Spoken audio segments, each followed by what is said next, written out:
Today, a tale of an extraordinary life. We'll have that story for you next on City Corner.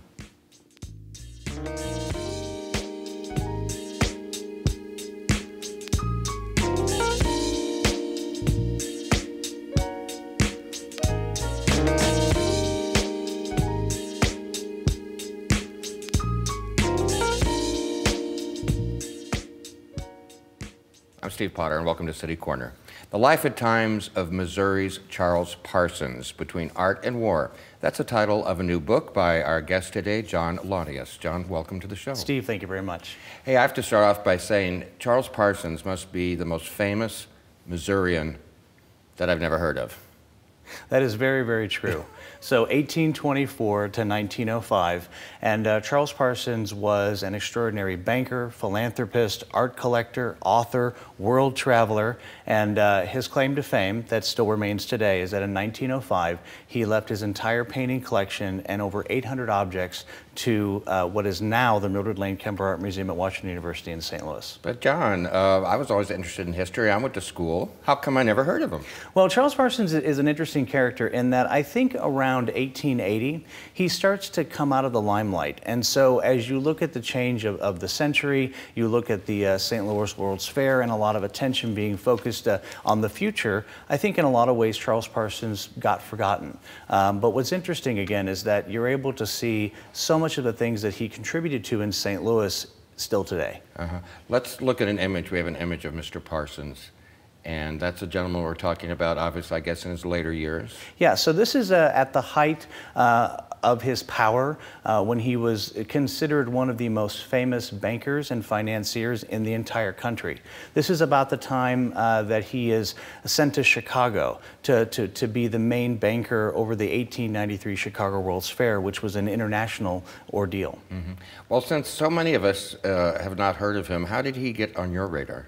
So in 2006, when I went to work for Washington University in St. Louis, I have studied Japanese incense traditions since I was around 9 years old. What type? Incense. So the sticks that you burn and for fragrance.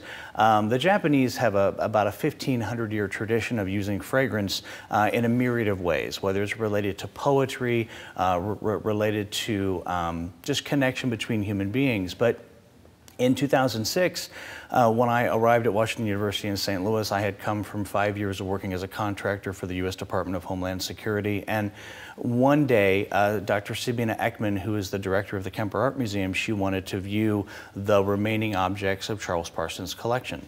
And so you can imagine an entire room filled with paintings, filled with different objects from around the world. And on the table, there were a number of Japanese incense-related items. There were burners, there were what we call kogos, which are little containers. There were what we also call okimono, which is a certain kind of sculpture, a very small sculpture. But most of the items were incorrectly labeled, and that's not the fault of the Kemper Art Museum. That's the fault of the 19th century, curators kind of bringing objects in they weren't aware of. But that started the conversation where Dr. Sabina Ekman and I had a conversation, and she said, well, prove that those items are what they are. And so that was a challenge for you? And there was a challenge, absolutely. So the main object was a Tokugawa incense burner. The Tokugawa ruled Japan from 1603 to about 1868, and it was labeled as a bowl. So one of the first essays that I wrote on Charles Parsons and his collection was on the Tokugawa incense burner. So this is the first book ever written about Charles Parsons, am I right? Not the first book. So in the 1970s, one of the former directors of the Washington University Gallery of Art, when it was called that then, wrote a book on Charles Parsons' collections of paintings, but it's only about 11 pages.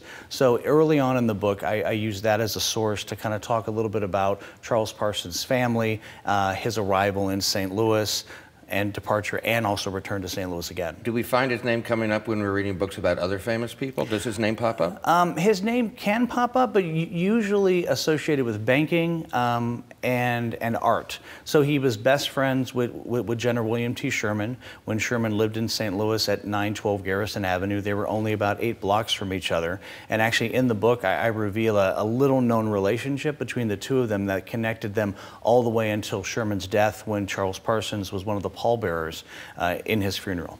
Now, your book, The Life and Times of Missouri's Charles Parsons, just came out in February of this year, right? But you've already gotten some attention for it.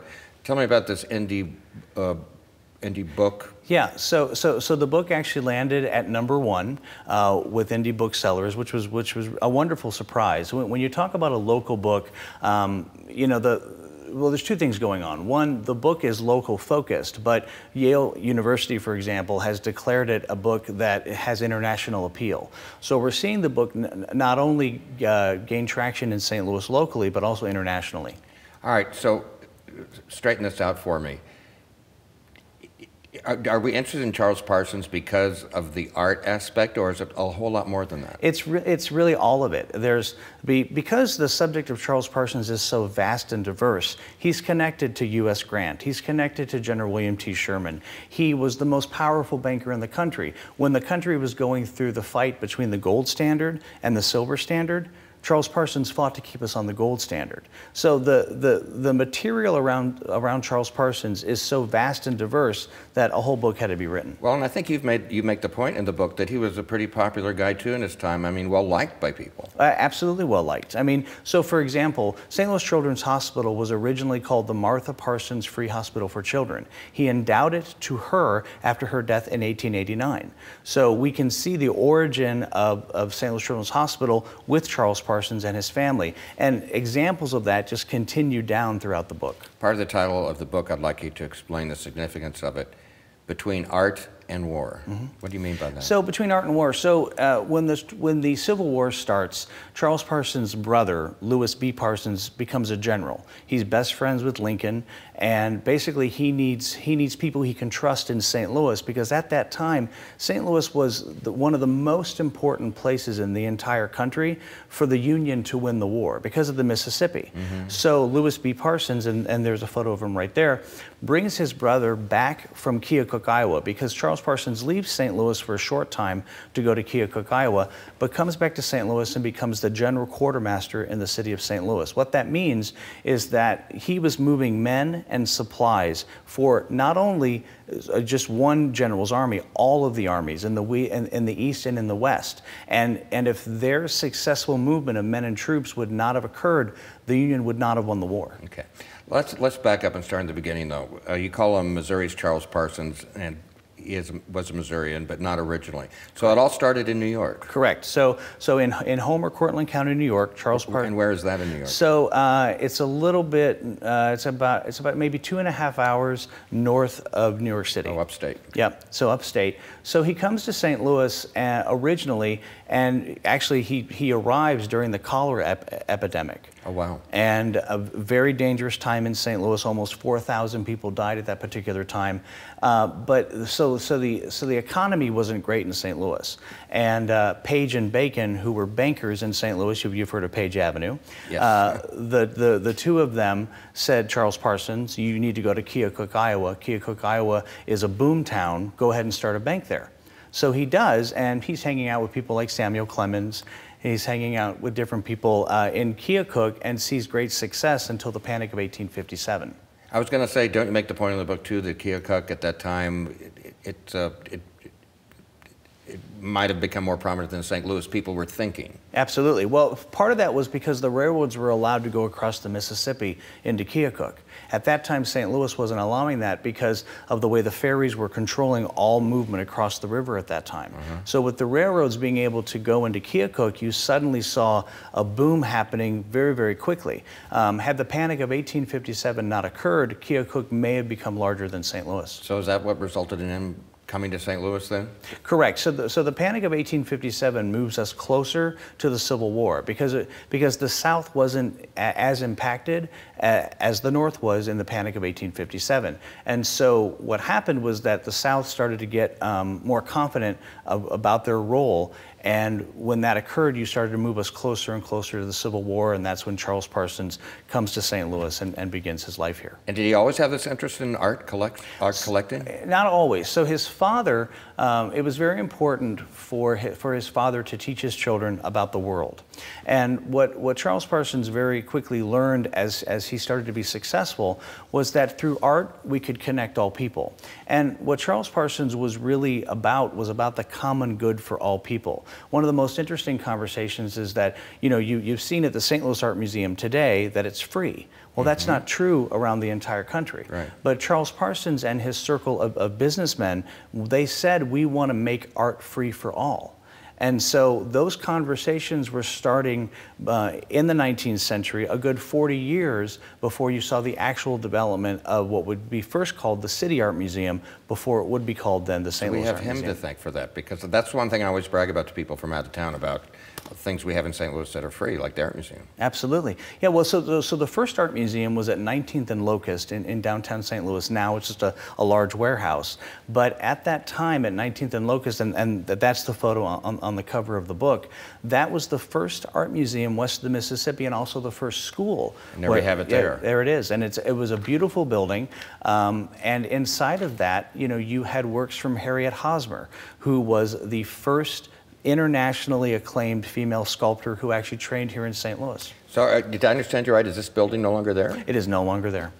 It was torn down in 1930. That's a shame. It is a shame. Interesting in your book too. I think Charles was one of 10 children. Is that correct. right? That's correct. But in the very beginning of your book, you profiled not just Charles and his parents, but also each one. You give a little short profile on each one of his siblings. Why did you do that? Well, I wanted to give people a good sense of the entire family and really their impact. Because what's interesting about the Parsons family as his life goes on, he still has a great deal of connection to his brothers and sisters, even though some of them are in Chicago, some of them are in Detroit. It was important for me to give the whole history so that people could make connections over time. Now, the family was wealthy. He was wealthy when he was born, was he not? Yes and no. So his father had been a successful merchant until the War of 1812, when he lost his fortune, but then slowly started to grow that. They had enough money, though, to send his brother to Yale, but Charles never received a college education, and so they were affluent enough. Well, we're talking about the life and times of Missouri's Charles Parsons with author John Launius, and he's done some extensive research. The book is just out, and we've got a lot more to talk about. So we will do that right after this. Stay with us.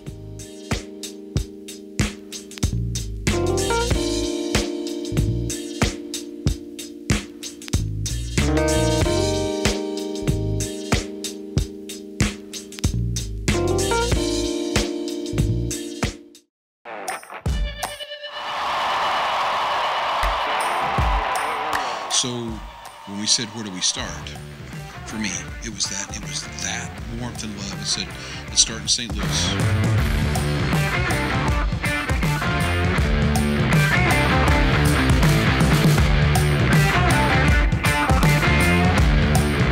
You're watching STL TV.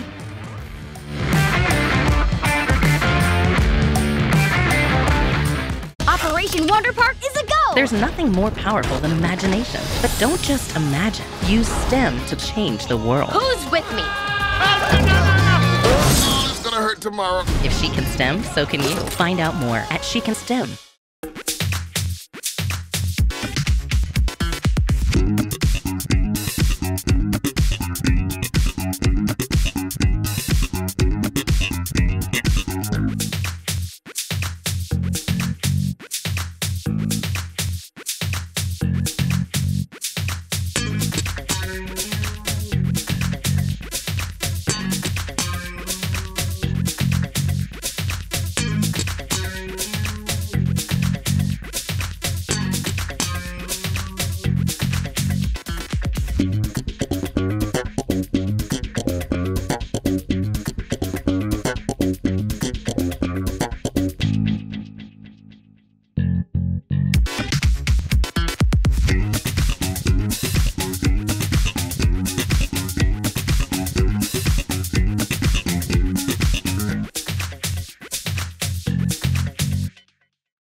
Operation Wonder Park is a go! There's nothing more powerful than imagination. But don't just imagine. Use STEM to change the world. Who's with me? Oh, it's gonna hurt tomorrow. If she can STEM, so can you. Find out more at She Can STEM.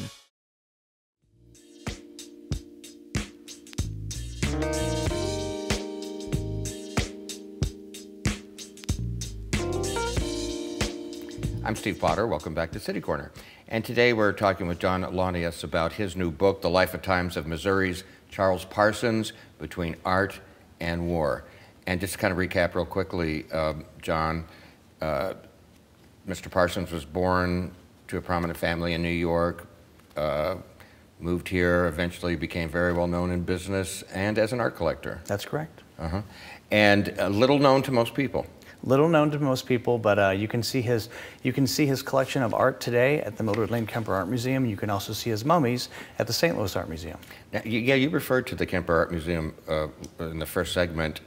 You actually were affiliated with them in some sort, right? So in 2006, I actually went to work for them as their head of security. I'd come from 5 years with the U.S. Department of Homeland Security, and one of my jobs was to create the infrastructure to open the museum by October of 2006. That must have been fascinating. It was amazing. You know, I don't think, as someone that goes to museums, I don't think we think about security, although that obviously has to be an important aspect, but it really must be. It was extraordinary. It was an extraordinary time because this was the first time that WashU had an entire building dedicated to art. They had other galleries in the past, but in October of 2006, you had an entire building open, and so one of the first operations that I managed was bringing back world-famous art, Picasso's, etc., from all around the world to one place to go into the new building. And you need security for sure. Yep. Let's look at a couple of images from your book, The Life and Times of Missouri's Charles Parsons, and you can say how it relates to the story that you're telling us about him. So that is attorney John Noble. He was a friend of Charles Parsons. They met each other in Keokuk, Iowa. He would become a Civil War general. And interesting fact, he was the attorney who tried the whiskey ring here in St. Louis when U.S. Grant was on trial. It was one of the most scandalous trials of the 19th century. And what's interesting about Noble is that he's remembered as an early founder of the national park systems. Wow, that's incredible. Let's look at the next one. So that is Heinrich Schliemann. What's interesting about Heinrich Schliemann is that he was the rediscoverer of Troy. He was also best friends with Charles for over 20 years. And so the appendix of the book, there are letters between the two of them. Heinrich Schliemann's house in Greece is actually based after a St. Louis house. And there are letters between the two of them in talking about the plans. And Charles Parsons, he actually, at least at some point, lived down on Locust somewhere? So he lived at 2804 Pine originally. That is now the generator for the Wells Fargo building. It's actually exactly on the same piece of land that Charles Parsons' house was on. Let's take a look at another image from your book. So, of course, that is William T. Sherman. I think we all know who William T. Sherman is. That one I've heard about. Yeah, but William T. Sherman actually lived in St. Louis. He loved St. Louis, and he ran all the armies from St. Louis, and he lived at 912 Garrison Avenue. That building is no longer there. But again, as I shared in the first segment, when William T. Sherman passed away, Charles Parsons was one of the pallbearers, and that was just such an honorific position. I just want to ask you a couple of quick questions about yourself, if I can, a little bit of background so people, you've revealed a little bit already, but right now I think you're the president of Vidzu Media. What kind of company is that? So Vidzu Media, so the V stands for velocity, Vid stands for video, and Zu, believe it or not, is the Japanese word to tell a story through pictures. So what we do with velocity is tell amazing stories through pictures. So we've done work for Centene, we've done work for Panera, St. Louis Bread Company, we've done work for Goddard Schools, we're doing work for St. Louis Art Museum. So our work can be seen at vidzu.com. And we focus on strategy to really to deliver the kind of results that our clients need. And what's the Nitrous Effect? So the Nitrous Effect is a collection of about 8 different companies that offer different services to our clients. So we can work independently or we can work together, but it's a really powerful way to serve our clients internationally. You obviously have a love of history, and I know you've been associated with the Show Me. Is it the Show Me Missouri speakers? Or? So it's the Missouri Humanities Council and it's the Show Me Missouri Speaker Series. Yeah. So you do a lot of that, or? I do a lot of that. Yeah, it's really fun to come out and to talk to school kids, talk to really all age groups, because sometimes we don't take the time to learn our history, but when you begin to connect the dots, I think that's, for me, one of the joys of writing this book was to see things that have their origins in the 19th century that are still being worked out today or still connected today. Well, we're going to connect some more dots right now. The book is The Life and Times of Missouri's Charles Parsons, Between Art and War. Let's look at some more images that you have in the book, and you can explain how that all relates. So that is Halsey C. Ives. He's the first art museum director west of the Mississippi. He also presided over the 1893 World's Fair in Chicago. So Charles would have hired him? Well, they hired, yes. I mean, they were actually friends because they grew up about 30 miles away from each other in New York. Oh, really? But you can actually see a painting of Halsey C. Ives right now at the St. Louis Art Museum on the main level galleries, and it's a beautiful painting of him. Mm-hmm. So they had a lifelong relationship? Had a lifelong friendship, and just without Halsey C. Ives' contributions, we would not have the kind of art as early as we did. Let's go to the next image from your book. So that's Charles Parsons. He is sitting in his study with his paintings. This is believed to be 2804 Pine Avenue. That's quite a study, I have to say. It is. Well, I mean, again, Charles Parsons collected amazing 19th century work from Corot, Church, Gifford, and Innes. Was that artwork worth a lot when he was collecting it? It was actually considered one of the finest art collections in the entire country. Only about 7 or 8 different collections in St. Louis were featured. So if I'm reading between the lines, I asked you if he was from a wealthy family, and I think your answer was kind of. So, but he really must have made his fortune, most of his fortune on his own? Yes, he did. So by the 1870s, Charles Parsons is the president or some kind of board member of about 11 different companies. Jeez. So when he passes away, the equivalent of his wealth would have been around $900 million. Wow. Yeah. And he had no children? He had no children. His only heir was Charles Parsons Pettis, Jr., who actually was Martha, his wife's nephew. And so his final home is actually what was at 33 Westmoreland in the Central West End. That house is no longer there. There's been another house built on that. But that house was so large at the time that he had his own museum inside of his own house in 1905. Wow. Let's look at another image from your book about Charles Parsons. So this is a wonderful image of Harriet Hosmer. Harriet Hosmer is the first female sculptor, to achieve international acclaim. She was trained in anatomy in St. Louis at the McDowell Medical College under Dr. Nash McDowell, and that's the predecessor to the Washington University School of Medicine. So is that a big deal? It was a massive deal. A massive deal, because when she arrives in St. Louis, she comes to St. Louis because no Eastern medical school will teach her anatomy because she's a woman. And so Wayman Crowe, who was one of the most powerful businessmen and senators in St. Louis, said, "Come to St. Louis, we'll get you trained." And if you look at her work, and so Zenobia in Chains at St. Louis Art Museum, it was a part of Art in Bloom actually last weekend. I mean, just an amazing sculpture that at that time in 19th century money sold for $400,000. And it's at the St. Louis Art Museum. If you go to so that one right there, that's Inoni. That is a sculpture that was originally designed for the Mercantile Library, and that currently on display right now. You can see it at the Mildred Lane Kemper Art Museum. It is absolutely exquisite to kind of create for you how the world at that time viewed Harriet Hosmer. At the age of 25. She's declared a master at what she's creating. But earlier in her career, it was scandalous if a woman studied anatomy. Absolutely, and her life is pretty scandalous. There's an entire chapter dedicated to her in the book. I'm not going to give too much away. I was just going to ask you. What I'll say is that her life story, the chapter in the book, will astound you. The things that she was doing in the 19th century, she was one of the first feminists, and she was very outspoken about it. Her lifestyle was questionable at that particular time. You mean she was an independent thinker? She was an independent thinker, but like I said, an extraordinary artist and also an extraordinary human being. And that's why I dedicated an entire chapter. And how she relates to Charles and Martha is that they both had a connection to her. Charles Parsons and Martha both supported her art. Sounds Sounds like she could be the subject of a book someday. Well, there's about 7 books on Harriet Hosmer. Okay. And each one of them is so fascinating. All right, let's take another look at another image from your book. What's this? So that is the Tokugawa incense burner that was originally labeled as a bowl that I discovered in 2006. This is a wonderful incense burner of the Edo period in Japan. At the top you can see the crest of the Tokugawa, and that is one of the first indicators of where this came from. So we know that it was probably late Edo period. It was probably sometime around between 1850 and 1870, even though the Edo period does end about that time.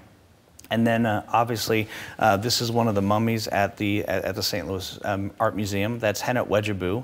What's interesting about Hennet Wedgaboo is that she's the most rare mummy of her kind outside of Egypt, and she's gilded, so obviously, you know, gold, gilded, and she was not royalty.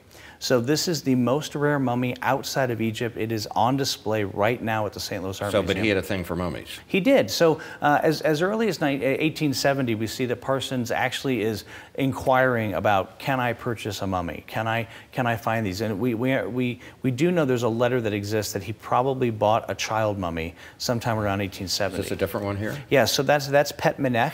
Petmenech is a priest from the 3rd or 4th century BCE. And what's interesting about this one, again, on display at the St. Louis Art Museum, the inscriptions that are on it are actually copied incorrectly from a mummy from an earlier age.